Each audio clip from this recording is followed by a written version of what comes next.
Hello students, आज हम start करने जा रहे हैं क्लास 11th माइक्रो इकोनॉमिक्स का चैप्टर नंबर 1 इंट्रोडक्शन। और आज हम 3 टॉपिक्स के ऊपर कवर करेंगे। पहला होगा economy, scarcity and definition of economics. तो बच्चों, इकोनॉमी होती क्या है? Basically economics is a system जिसके अंदर लोग काम करते हैं एंड काम करके वो अर्निंग कमाते हैं। को काम कौन से कर सकते हैं बच्चों? दे कैन इधर open shops, they can do job, business कर सकते हैं। तो जो भी ये सब काम करते हैं उस सब चीज़ों को कलेक्टिवली कहा जाता है economy. So basically it's a system which provides people means to work and earn a living.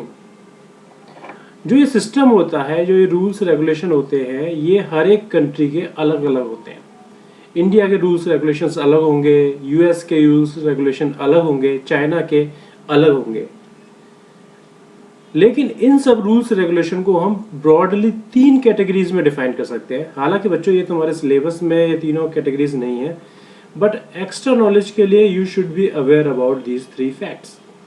Economy को हम बेसिकली 3 पार्ट्स में डिवाइड कर सकते हैं: capitalist economy, socialist economy and mixed economy. अब बच्चों, इसे समझने से पहले ये देखो कि अगर तुम जॉब के लिए जाते हो तो तुम्हारी जॉब 2 तरह की तुम्हें जॉब मिल सकती है। या तो you can go for private job और you can go for the government job. इसी तरीके से इकोनॉमी के अंदर जो सिस्टम होता है, जिस सिस्टम की हमने अभी बात की थी, वो सिस्टम या तो प्राइवेट सिस्टम हो सकता है या गवर्नमेंट के कंट्रोल में हो सकता है। जब वो सिस्टम प्राइवेट सेक्टर के कंट्रोल में होता है तो उसे हम कहते हैं कैपिटलिस्ट इकोनॉमी।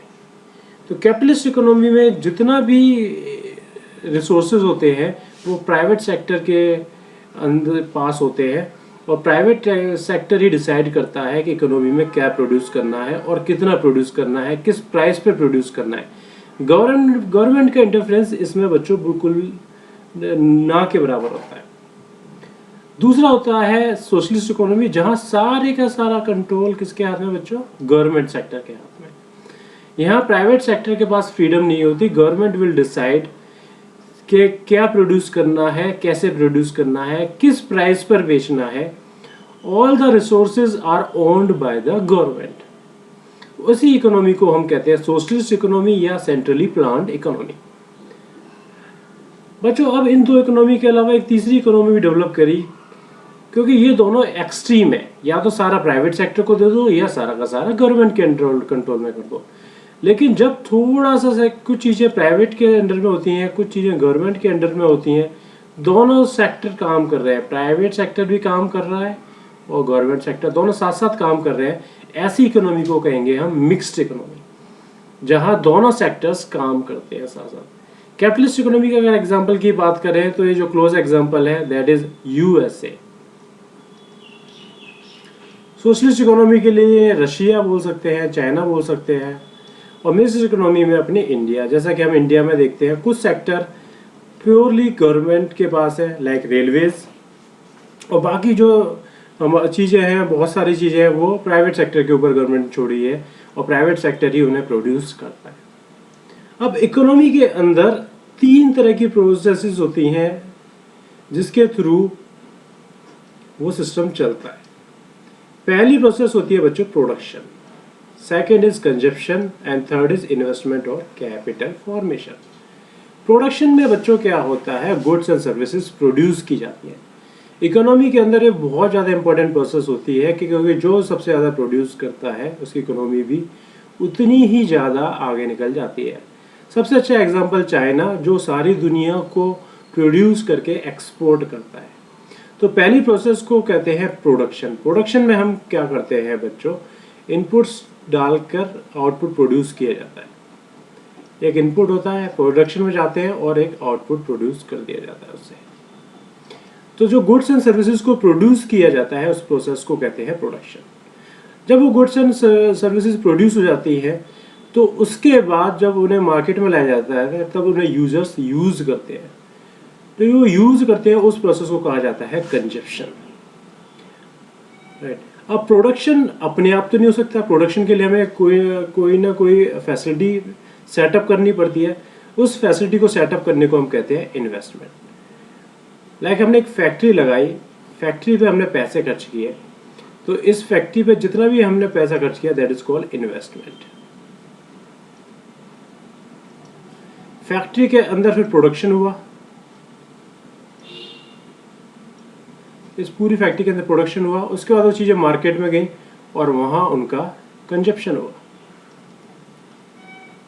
सपोज कंजप्शन बढ़ गया, डिमांड बहुत ज़्यादा चीज़ों की बढ़ गई, लोगों को और चाहिए और इतनी प्रोड्यूस नहीं हो पा रही, फिर क्या करेंगे हम, और ज़्यादा इन्वेस्टमेंट करेंगे, एक नई और फैक्ट्री सेटअप कर देंगे। Again this will be called as investment. जो प्रोडक्शन कैपेसिटी क्रिएट करने के लिए जो हम पैसा खर्च करते हैं that is called investment, right. तो ये 3 प्रोसेसेस होती है हमारी जो इकोनॉमी के अंदर लोगों को मीन्स टू वर्क प्रोवाइड करती है। सेकंड पॉइंट है बच्चों स्कैरसिटी। स्कैरसिटी का मतलब होता है बच्चों दुर्लभता, हिंदी में कहते हैं लिमिटेड रिसोर्सेज जो होते हैं हमारे, कोई भी चीज जो लिमिटेड अमाउंट में अवेलेबल होती है उसे कहा जाता है स्केर्स। लिमिटेड अमाउंट का मतलब क्या है कि उस चीज को जो डिमांड कर रहे हैं लोग, जो मांगते हैं वो है ज्यादा, और जो सप्लाई हो रही है उसकी वो है उसके रिगार्डिंग कम। तो जितने भी हमारे इकोनॉमी के अंदर रिसोर्सेज होते हैं वो स्केर्स होते हैं, क्योंकि उनकी जो सप्लाई है कहीं ना कहीं लिमिटेड है और एज कंपेयर टू उनकी डिमांड्स।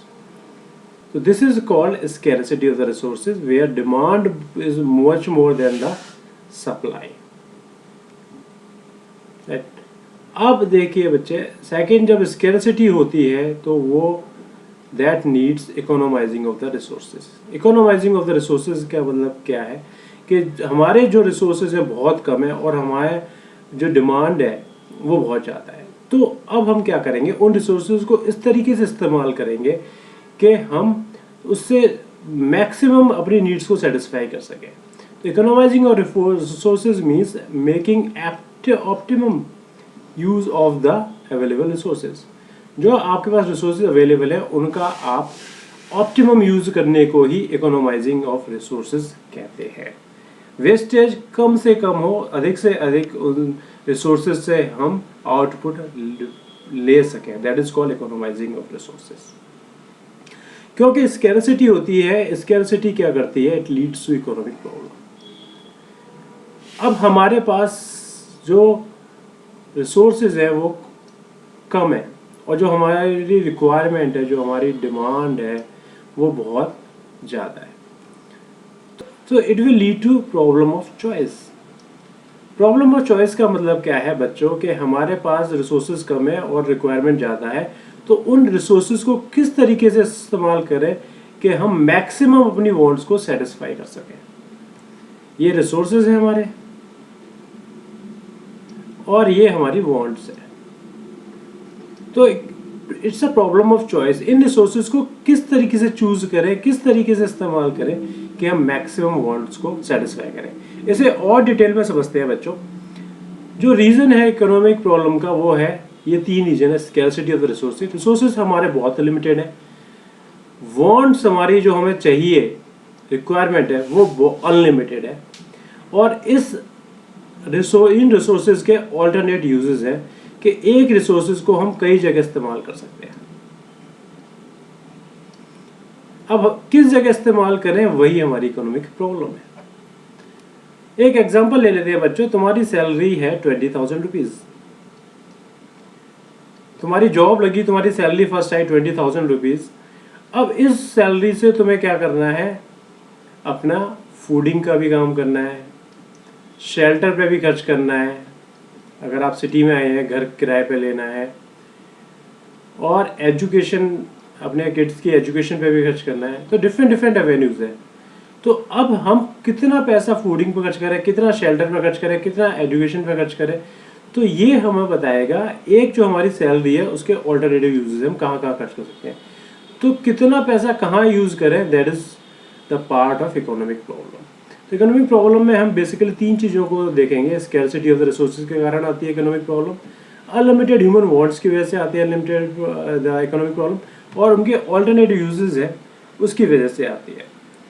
तो इसमें जो हमारे दो मेन चीज़ें हैं वो है रिसोर्सेज और ह्यूमन वांट्स। पहले उनके हम फीचर्स को भी समझ लेते हैं। जो रिसोर्सेज होते हैं वो हमारे होती है स्केर्स और they have alternative uses. Wants होती हैं वो होती हैं अनलिमिटेड, उनकी प्रायोरिटीज होती हैं डिफर। प्रायोरिटी का मतलब होता है कोई चीज़ हमें इमीडिएटली चाहिए, कुछ चीज़ के लिए हम थोड़ा सा वेट कर सकते हैं। फॉर एग्जाम्पल लास्ट वाला जो एग्जाम्पल लिया था 20,000 सैलरी का, अब आपको सपोज एजुकेशन के लिए फ़ीस जमा करनी है या कोई स्पेशल कोर्स के लिए आपको फ़ीस जमा करनी है और आपको एक वैकेशन पे भी जाना है, तो जो एजुकेशन वाली नीड है वो इमीडिएट है क्योंकि फ़ीस आपको इमीडिएटली जमा करनी है। वैकेशन को आप थोड़ा पोस्टपोन कर सकते हैं कि घूमने के लिए हम नेक्स्ट मंथ की सैलरी आएगी तब चले जाएंगे। तो इस तरीके से जो प्रायोरिटी थी, एजुकेशन की प्रायोरिटी ज़्यादा थी, वैकेशन की प्रायोरिटी कम थी। तो जितनी भी हमारी वांट्स होती हैं उनकी प्रायोरिटीज डिफरेंट होती हैं। अब बात करेंगे हम डेफिनेशन ऑफ इकोनॉमिक्स। तो 4 तरह की डेफिनेशन होती हैं मेनली जो इकोनॉमिक्स की होती है। पहली होती है वेल्थ डेफिनेशन जो एडम स्मिथ ने दी थी। सेकंड है वेलफेयर डेफिनेशन जो अल्फ्रेड मार्शल ने दी थी। थर्ड है स्कैरसिटी डेफिनेशन जो रॉबिन्स ने दी थी। और फोर्थ है ग्रोथ डेफिनेशन जो सैमुअलसन ने दी थी। बच्चों इसके बाद कुछ मॉडर्न इकोनॉमिस्ट ने और भी डेफिनेशंस दी हैं, बट ये मेनली 4 डेफिनेशंस हैं जो इकोनॉमिक्स में पढ़ाई जाती है। 11वीं क्लास में हमारा जो मेन फोकस होगा वो जो रॉबिन्स की डेफिनेशन थी स्कैरसिटी वाली, उस पर होगा।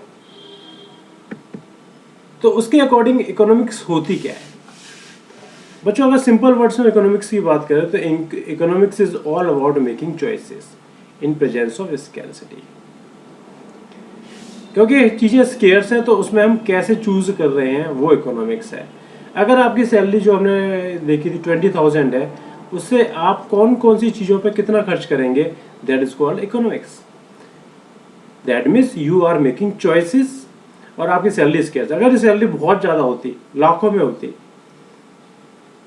तो आपको चॉइस लेने में थोड़ा सा कम प्रॉब्लम होती एज कम्पेयर टू 20 जब सैलरी आपकी कम है। लेकिन प्रॉब्लम आपको तब भी होती क्योंकि वांट्स आपकी कभी भी सेटिस्फाई नहीं होने वाली। वांट्स खत्म हो, एक वांट खत्म होती है तो सेकंड वांट ऑटोमेटिकली क्रिएट हो जाती है। That's why because we are all human being. अब इकोनॉमिक्स की एक प्रॉपर डेफिनेशन की बात करें तो economics is a social science और science which studies the way society choose its limited resources which have alternate uses to produce goods and services and then distribute them among different group of people। तो बच्चों इसमें हम basically 5 चीज़ों पर ध्यान रखना कि ये इकोनॉमिक्स का एक सोशल साइंस है जो लिमिटेड रिसोर्सेज को जिनके ऑल्टरनेटिव यूजेस हैं कैसे गुड्स एंड सर्विसेज को प्रोड्यूस करने में इस्तेमाल करती है और उन्हें कैसे डिस्ट्रीब्यूट करती है अलग अलग लोगों के लिए।